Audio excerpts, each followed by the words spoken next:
Magandang araw po sa inyong lahat. Nandito po kami ngayon at may pinuntahan na naman kami isang pamilya na tila hindi mo kakalain na may nagtitira pa palang sa tahanang ito na isang lalaking tila pinabayaan na ng kanyang mga mahal sa buhay, sang-ayon sa aming naririnig na kwento sa kanyang mga kapitbahay.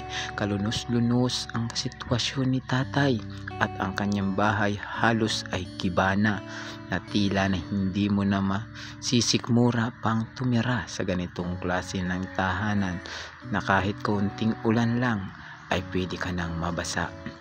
Ito ang kwento ni tatay at abangan ninyo ang full video nito kay Edison Butiti Official. Huwag po ninyong kalimutan i-like and share ang ating video na ito sa aking mga manonood. Maraming salamat po. Alamin po natin ang kwento ng buhay ni tatay. Pag-vlog dito sa isa. So ngayon papakita ko rin to sa inyo sa kabila. Meron ditong isang bahay na halos kung nakita niyo yung dating bahay ni Nanay Monina, hindi sila nagkakalayo ng na sitwasyon, no? Pero ang kaibahan lang nito ay si Nanay Monina ay meron konting diferensya sa kanyang pag-iisip, no? Na gusto lang niya laging happy, wala siyang pakialam sa kalibutan na nangyayari at gusto lang niya na maging masaya. So ito naman ay normal, pero ang bahay niya ay parang si Nanay Monina. So ipakita ko rin to sa inyo kung gaano itong sitwasyon nitong bahay na to.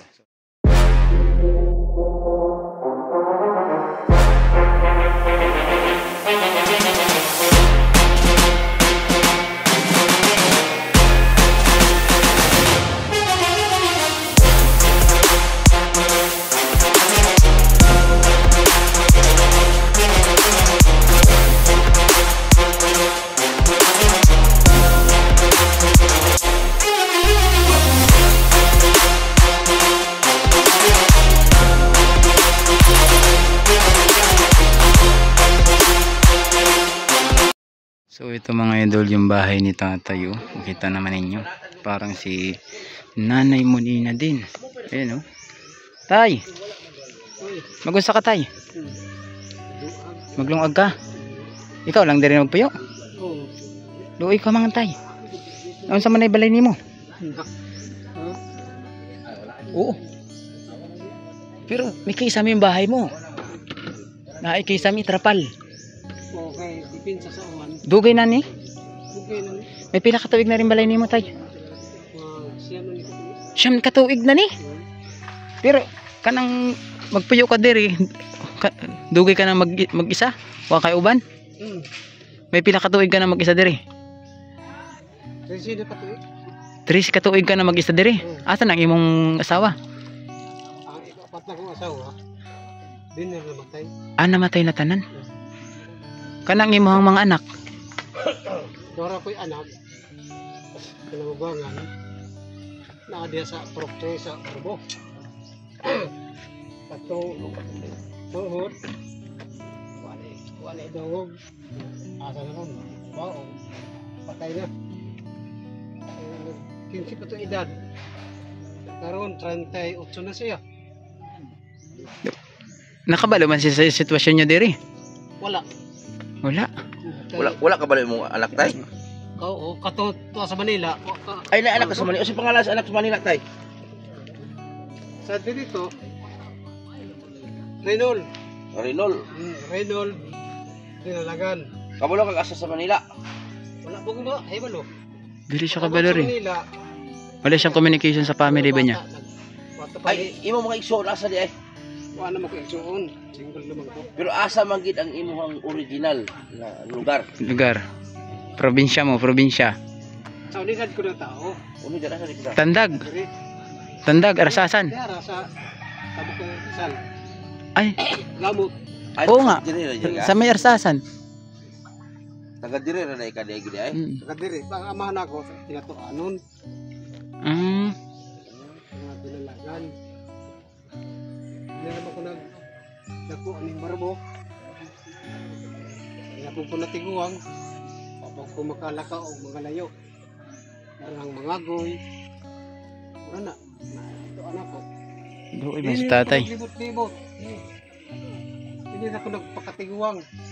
Pero ang ambisyon pa ba katay nga magkaroon ng balay? Sana lagi lagi sa ako. Kahit gamay ra. Gamay lang hud ko balay. Tinindahan. Okay ba? Naman kayo makuha ang kahoy dito. Naa. Kanang bahay niya oh, 3 euro ra. Ano yung mga idri ka oy. Teka lang, sila kayo. Mo lang pagkamangkon.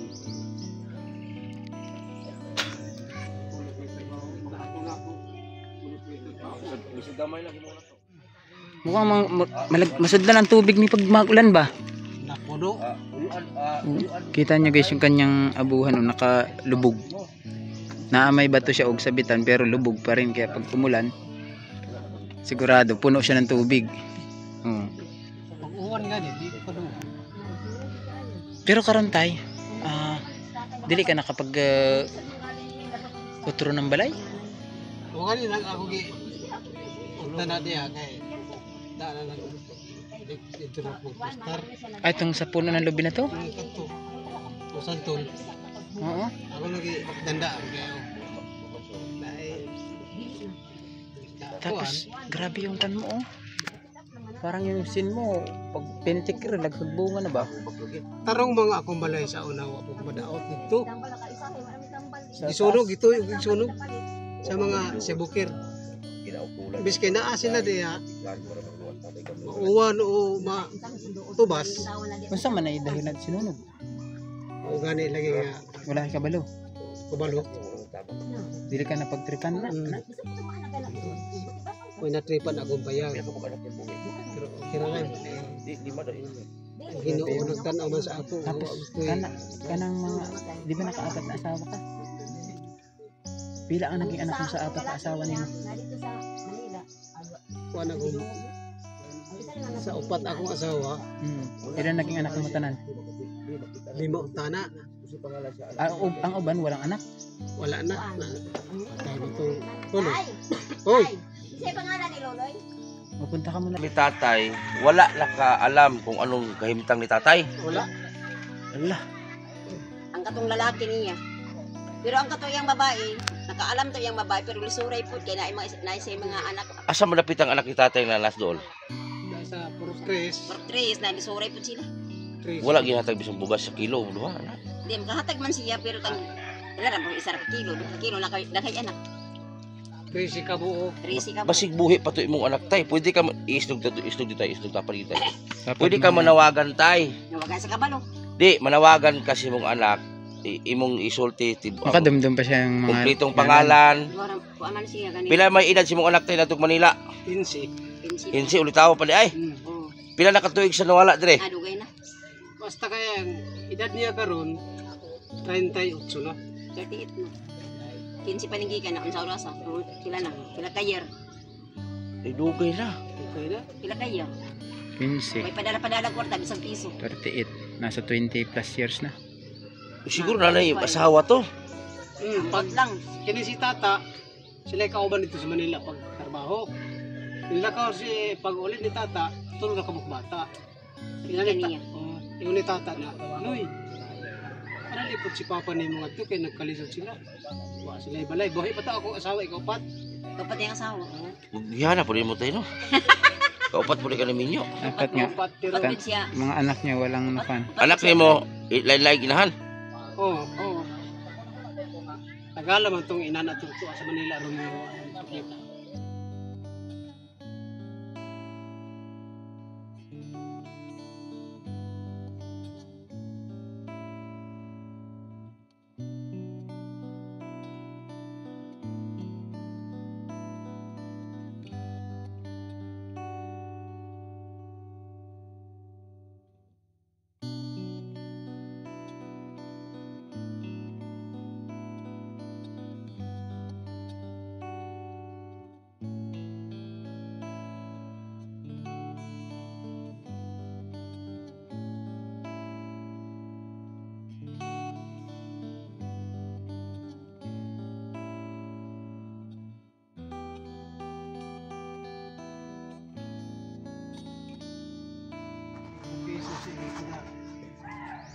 Kung ingon sila na basin si Loloy na ano to, nawanin na ko bagyo.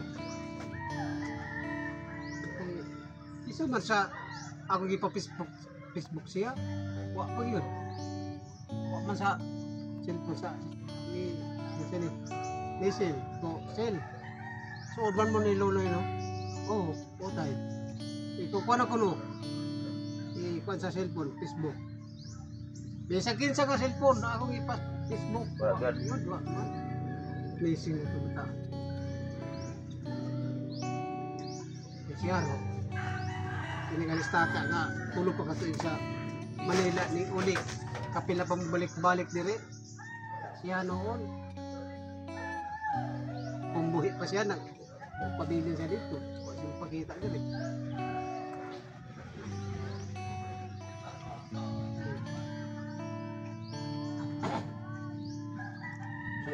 Ang anak ni mo di usan lang ni. Babae. Babae. Ikaduha to na sa Manila ta. Tama man yung bata na gubuhi.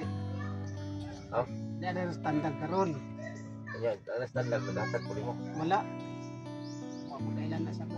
Ha? Wa kailan sa ko. Ano? Yung gamay pa ng bata akong nibiya sa inahan. Kay ang inahan, di man ikabilin o payag lang. Kuan pa na. Sa katuig pa. Lahi po buong. Ay, lahi. Kaupat na kanaminyo na eh. Ikaw pa tong diha nga balay. Nila pa daron. Wala. Ay, Patay na po. tipan sa kita to. Musugay ko ino. Oo. Sa kun sa inyo to. Tingnan. Ayan, sa anak ni tatay. Sana makita mo to, sir. Yung tatay mo, kawawang-kawawa talaga. Talaga yan. Tingnan, ginoo ko. Pus niya tayo para madungog nila. Pasalamat ko. Dure mo tabang sa ako sa akong pamuyo nga naingon ani. Tungod sa akong ibati sa akong lawas nga di na makaya ilihok sa mga bugat. Pandaga tanon murag makakaya pa ko. Kaya di man bugat. Simple ra man nga pangita. Kaysa mamas-an ko o di na ko makakaya gyud. Mo sakit dahil mo banod dahil na likod na ko. Mag 20 kilos, 15. Nawa na. Paubuho rin ko dayon. Hasta na di na ako makakaon. Mag-santrig na lang ako pirmi pa ako. Unang natagam na ko na, di na ko mamasan. Salamat daan ko dahil maluhay sa ako. Tabang sa ako pumuyo. Salamat sa Ginoo. Dunay na luoy sa ako. Kayo. Nagpakita lang akong bata. Hindi may unani siguro ako pumuyo. Kasi siya pa'y salbar ani ako pumuyo. Kinsa galing. Ay mora na ako ka istorya. Shall we have breakfast together?